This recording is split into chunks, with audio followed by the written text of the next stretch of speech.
Un caso di meningite è stato rilevato a Cosenza. Un bambino di 9 anni si sarebbe sentito male a scuola già ieri ed è stato ricoverato nell'ospedale cittadino. Oggi la conferma che il piccolo è affetto da meningite, anche se si dovrà attendere domani per conoscere l'effettiva gravità della malattia. Il piccolo frequenta la quarta classe della scuola elementare Cuturella nel popoloso quartiere di via Popilia. Domattina la scuola resterà chiusa e sarà disinfettata.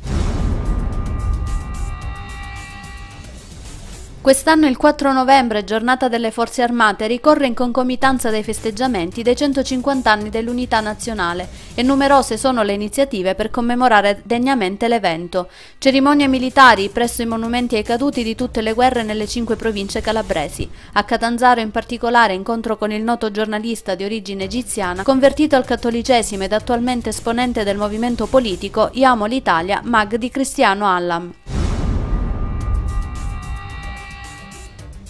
Un interprete e mediatore culturale in servizio nel centro di accoglienza per richiedenti asilo di Lamezia Terme è stato aggredito e percosso da alcuni cittadini stranieri ospiti della struttura. I carabinieri hanno arrestato per l'aggressione 3 ghanesi, un nigeriano e un malese accusati tra l'altro di sequestro di persona. Alla base dell'episodio ci sarebbero tensioni all'interno della comunità che ospita decine di stranieri richiedenti asilo.